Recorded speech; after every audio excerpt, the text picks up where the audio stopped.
ये गरुड़ पुराण का 33 अध्याय है। इसमें वर्णन किया गया है कि यमलोक को लांघकर आदमी परलोक को कैसे जाता है। तो आप ध्यान से सुनिए। मैं पीछे टेक के बैठ जाऊँ? हाँ हाँ बिल्कुल, कहीं बैठो, कहीं बैठो।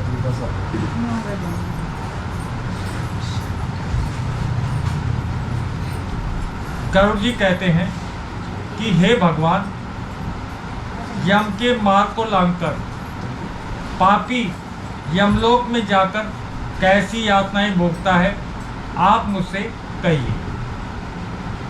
भगवान ने कहा, हे विनीता के पुत्र, इन यम यातनाओं का आदि से अंत तक वृत्तांत मैं कहता हूँ, ध्यान पूर्वक सुनिए। नरक के वर्णन मात्र से तुम कंपित हो जाओगे। हे कश्यप के पुत्र, बहुभीतिपुर के आगे 44 योजन लंबा चौड़ा भारी धर्मराज का पुर है। वहाँ हर समय हाहाकार मचा रहता है, जिसे देख पापी चिल्लाने लगता है। उसका रुदन सुनकर यमपुर में रहने वाले लोग सब लोग जाकर द्वारपाल से कहते हैं, वहाँ धर्मराज धर्मध्वज नामक द्वारपाल सदा रहता है। वह चित्रगुप्त के पास जाकर उस प्रेत के सब शुभ अशुभ कर्मों को कह देता है।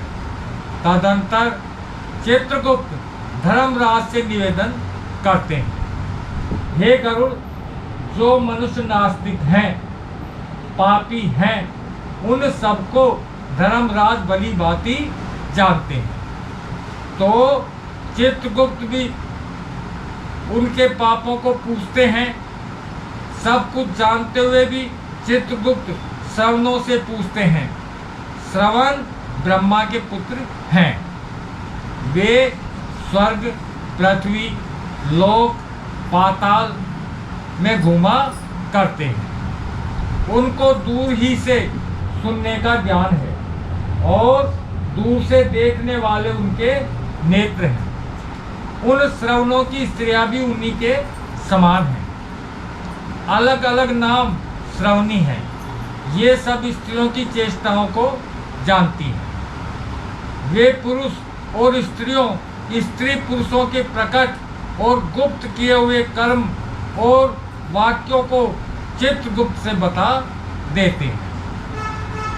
वे धर्मराज के दूत मनुष्यों के वाणी, मन और शरीर से किए हुए शुभ अशुभ कर्मों को यथार्थ रूप से कह देते हैं।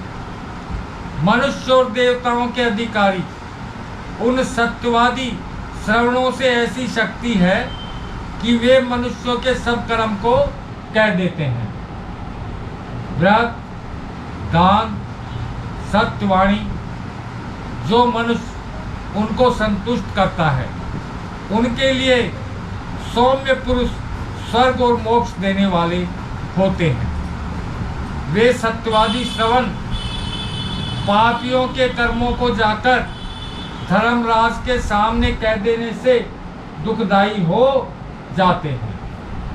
सूर्य, चंद्रमा, पवन, अग्नि, आकाश, पृथ्वी, जल, हृदय, यम, दिन रात्रि दोनों काल की संज्ञाएं और धर्म, ये सब मनुष्य के वृत्तांत को जानते हैं। तथा धर्मराज, चित्रगुप्त, श्रवण और सूर्य आदि शरीर के टिके हुए सब पाप और पुण्य को जानते हैं। इस प्रकार यमराज पापियों के पाप को अच्छे प्रकार निश्चय करके उनको बुलाकर अपना भयंकर स्वरूप दिखाते हैं। वे पापी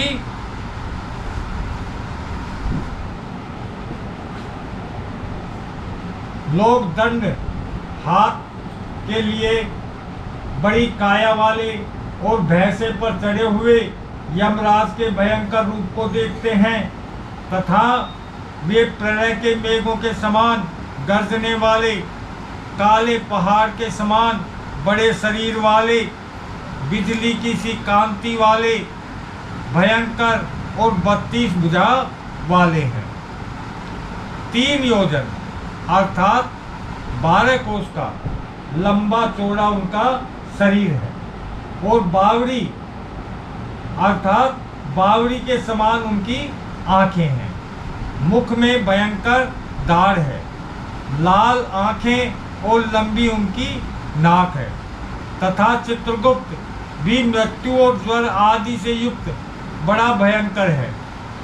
उसके पास यम के तुल्य सब दूत गर्जा करते हैं। उनको देखकर डरा हुआ पापी हाहाकार करता है तथा दान न देने से वह पाप आत्मा बार बार कांपता है और रोता है और चिल्लाता है। तदंतर अपने कर्मे को सोचते हुए तथा रोते हुए चिल्लाते हुए उन पापियों को चित्रगुप्त की आज्ञा सुनाते हैं। अरे दुराचारियों, अरे पापियों, तुमने अहंकार से दूषित होकर बिना विचारे किस लिए यह पाप कर्म संचित किया है। हे मूढ़ मनुष्यों, काम क्रोध से और पापियों की संगति से उत्पन्न दुखदायक पाप को किस लिए संचित किया है। तुमने हर्षित होकर जैसे पहले पाप किया है वैसे ही यातना भोगो। इस समय मुंह है क्यों मोड़ते हो। तुम लोगों ने जो बहुत से पाप किए हैं वे ही पाप दुखों के कारण हैं, वह छल नहीं है। यमराज जी मूर्ख, पंडित, दरिद्री, धनवान और निर्बल, सबल सबसे एक समान बर्ताव करते हैं। चित्रगुप्त की ये बातें सुनकर पापी लोग अपने कर्मों को विचार कर चुप होकर निश्चल होकर बैठ जाते हैं। चोरों के समान निश्चल बैठे हुए उन पापियों को देखकर धर्मराज उनके पापों की शांति के लिए उचित आज्ञा देते हैं, अर्थात पाप की शांति के लिए जैसा उनको दंड मिलना चाहिए वह आज्ञा देते हैं। उसके बाद वे निर्दयी यमदूत उनको धमकाकर कहते हैं कि अरे पापियों, अत्यंत भयंकर महाघोर नरक को जाओ। यम की आज्ञा का पालन करने वाली प्रचंड और चंडक आदि यमदूत उन पापियों को एक रस्सी में बांधकर नरक को ले जाते हैं। वहाँ जलती हुई अग्नि के समान कांति वाला एक बड़ा भारी वृक्ष है। वहाँ 5 योजन चौड़ा 1 योजन ऊंचा है। पापियों को उस वृक्ष में सांकलों से अधोमुख बांधकर वे यमदूत मारते हैं। वृक्ष को अग्नि से जलते हुए वे रोते हैं, परंतु वहाँ उनकी रक्षा करने वाला कोई नहीं होता। भूख प्यास से थके हुए और यमदूतों की ताड़ना सहते हुए शालमली वृक्ष में अनेक पापी लटके रहते हैं। आश्रय रहित वे पापी उन यमदूतों के आगे हाथ जोड़कर कहते हैं कि हमारा अपराध क्षमा करें, किंतु वे यमदूत बार बार उनको लोहे की लाठी, मुदगर, तोमर, गदा और मूसलों से मारते रहते हैं। उस मार से वे मूर्छित होकर गिर जाते हैं। वे चेष्टा रहित पापियों को देखकर यमदूत कहते हैं कि अरे दुराचारी पापियों, तुम किस लिए यह खराब चेष्टा करते हो। तुमने जल आदि अत्यंत सुलभ वस्तु भी कभी किसी को दान नहीं की। तुमने आधा ग्रास भी किसी को नहीं दिया, न कुत्ते कौवे को बलि दी, न अतिथियों को नमस्कार किया और न की सेवा नहीं की।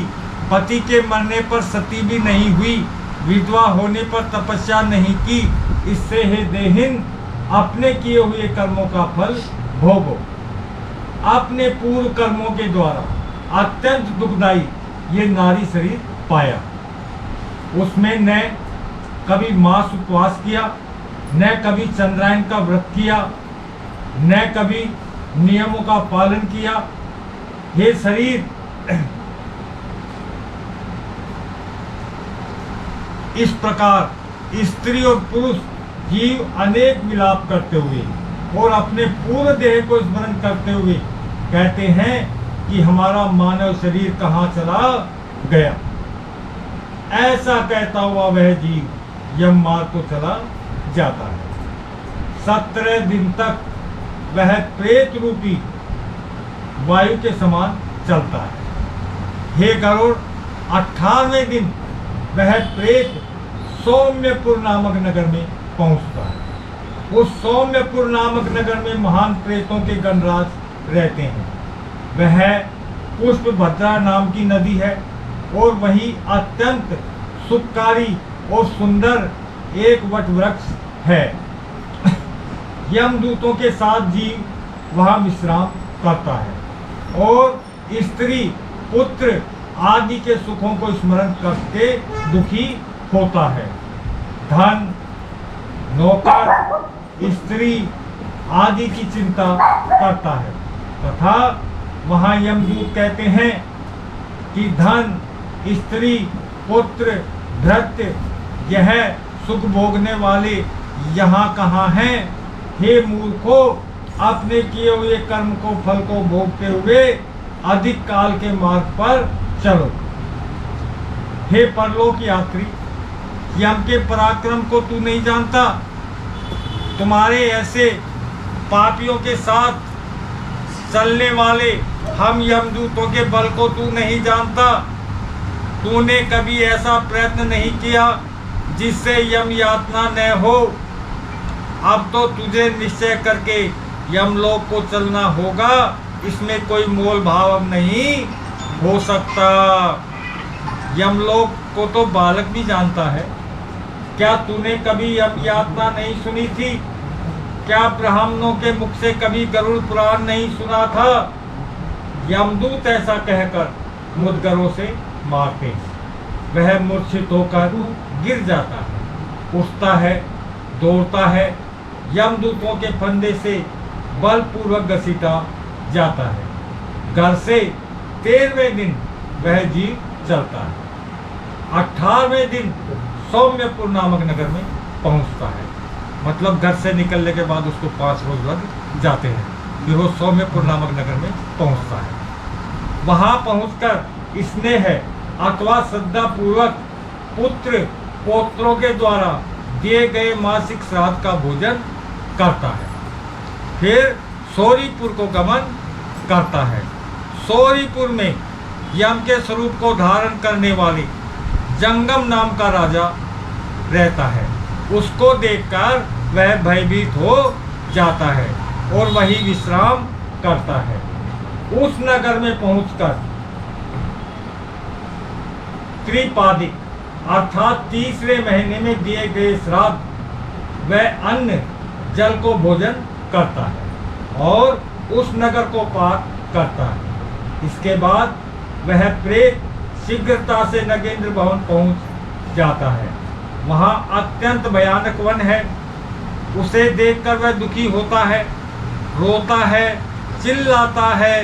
निर्दयी यमदूत उसको बारंबार खींचते रहते हैं और घसीटते हुए ले जाते हैं। उस वन को वह प्रेत 2 महीने में पार करता है। वहीं धार वालों द्वारा दिए गए श्राद्ध में दिए गए अन्न जल वस्त्र आदि को खा पहनकर फिर उन्हीं यमदूतों के साथ आगे को चल देता है। 3रे महीने में अर्थात अपन 3रे महीने में जो श्राद्ध निकालते हैं वह प्रेत गंधर्व पतनपुर नामक नगर में पहुंचकर परिवार वालों के द्वारा दिए गए श्राद्ध का भोजन करके आगे को चल देता है। 4थे महीने में शैलपुर नामक नगर में पहुंचता है। वहां पत्थरों की वर्षा से अत्यंत पीड़ित होता है। वहां चौथे महीने में दिए गए पिंड को खाकर कुछ सुखी होता है। फिर वही जीव 5वें महीने में क्रौंचपुर में पहुंचता है। वह 5वां महीना में दिए गए श्राद्ध आदि को खाकर क्रूरपुर में पहुंच जाता है, जहां अत्यंत निर्दय प्राणी रहते हैं। 5.5 महीने में दिए हुए अन्न और जल को खाकर वहां ठहरता है। आधे मुहूर्त तक ठहरकर यमदूतों के साथ आगे को चल देता है। वहां आधा मुहूर्त ठहरकर यमदूतों के ताड़ना से कांपता हुआ, अति दुखित होता हुआ, यमदूतों के साथ घसीटता हुआ उस नगर में चलता है। हाँ से चलकर चित्रभवन नामक नगर में पहुंचता है, जहां विचित्र नाम का यमराज का छोटा भाई राज्य करता है। वहां बड़े शरीर वाले विचित्र को देखकर भागना चाहता है, परंतु परवश में पड़ा रहता है। तब उस प्रेत के आगे वैतरणी खेलने वाले मल्ला आकर कहते हैं कि हम लोग वैतरणी नदी के पार उतारने वाले हैं और यह नौका है। यदि तुम्हारा पुण्य हो तो आकर इस नौका में बैठ जाओ। ज्ञान को देखने वाले मुनीश्वर ने दान को वितरण कहा है। उस दान से जिससे तेरा पार हो जाए उसको ही वैतरणी कहते हैं। केवट उस प्रेत से कहते हैं कि जो तूने अगर गौ दान दिया है तो नौका से पार जा सकता है, अन्यथा नहीं। इसलिए मनुष्य को जीवन में गौदान अवश्य करना चाहिए। उनके वचन को सुनकर वह प्रेत केवल हाँ देव कहता है और वह नदी उकलने लगती है। उस उकलती हुई नदी को देखकर यमदूत उस नदी में पापी को छोड़ना चाहते हैं। वह जीव बहुत चिल्लाता है, बहुत रोता है। जिस पापी ने दान नहीं दिया है वह उस नदी में डूब जाता है। तब आकाश में चलने वाले यमदूत उस प्रेत के मुख से कटियां फंसाकर मछली की तरह घसीटकर उस जीव को नदी के उस पार पहुंचाते हैं। नदी के पार पहुंचाकर 6ठे महीने में दत्त श्राद्ध आदि को खाकर आगे को चल देता है। फिर भूख प्यास से व्याकुल होकर मार्ग में अत्यंत विलाप करता हुआ, रोता हुआ चला जाता है। 7वें महीने में बाहरी पद नामक नगर में पहुंचता है। वहां पुत्रों के द्वारा 7वें महीने के दिए गए श्राद्ध अन्न को खाकर तृप्त होता है। हे पक्षियों के राजा गरुड़ जी उस नगर को पार कर दुखदपुर में पहुंचता है। वहां आकाश मार्ग से चलता हुआ उनको अनेकों प्रकार के दुखों को भोगता हुआ रोता है, चिल्लाता है। वहीं पर 8वें महीने के श्राद्ध में दिए हुए अन्न व जल आदि को भोजन करके आगे को चल देता है। 9वें महीने में संपूर्ण होते ही नाना क्रंदपुर नगर को जाता है। वहां नाना क्रंदपुर गणों को देखकर अत्यंत दुखी होता है और व्याकुल होता है, चिल्लाता है। फिर यमदूतों के धमकाने से बड़े कष्ट से चलता हुआ 10वें महीने में सप्तभुवन नामक नगर में पहुंचता है। वहां 10वें महीने में दिए गए पिंड जल को खाकर तृप्त नहीं होता। फिर वहां से चलकर 11वें महीने में रौद्र नगर में पहुंचता है। वहां 11वें महीने के दिए गए श्राद्ध जल आदि को खाकर 11.5 महीने पूरे होते ही पयोवर्षण नामक नगर में पहुंचता है। वहाँ प्रेतों को दुख देने वाले मेघ बरसते हैं और न्यून आदि मास में दिए गए श्राद्ध अन्न आदि को दुख पूर्वक खाता है। वर्ष पूरा होते होते वह प्राणी शीत ढाई नगर में पहुंचता है। वहाँ हिमालय से भी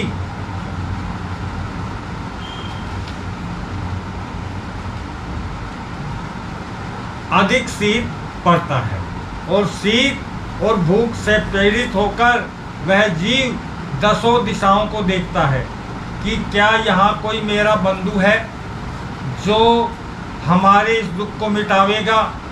तब उस जीव से यमदूत कहते हैं कि तेरा ऐसा पुण्य कहाँ है जिस पुण्य के बल से तू इस दुख से छुटकारा पा सकता है। यमदूतों के ऐसे वचन को सुनकर जीव पीड़ित होकर जीव वार्षिक श्राद्ध में दिए गए पिंड को खाकर धैर्य धारण करता है। वर्ष के अंत में यमलोक के समीप पहुंचकर बहुभीति में पहुंचकर पहले के मिले हाथ भर के शरीर का त्याग कर देता है और कर्मों के फल भोगने के लिए अंगुष्ठ मात्र का यातना शरीर पाकर यमदूतों के साथ आगे को चलता है। हे कश्यप, जिन्होंने मरने के समय अधर्म देहिक दान नहीं दिया है, धर्म संचय नहीं किया है, वे इस कार्य का मित्र और रोग आदि में यातनाएं हैं, उनको स्त्री और पुरुष साथ साथ भोगते हैं। इस प्रकार अपने कुटुंब का पालन करने वाले और अपना पेट भरने वाले ये दोनों ही इस लोक को छोड़कर यमलोक को जाकर ऐसा फल भोगते हैं। जिसने प्राणियों से वैर करके अधर्म से जो रास्ते के लिए खर्च इकट्ठा किया है, वह अपने इस शरीर को छोड़कर अकेला ही अंधा मिस्र नरक को जाता है। जो अधर्म से कुटुंब का पालन करने वाले हैं, वे अपने कर्म से प्राप्त नरक को जाकर इस प्रकार उसका फल भोगते हैं।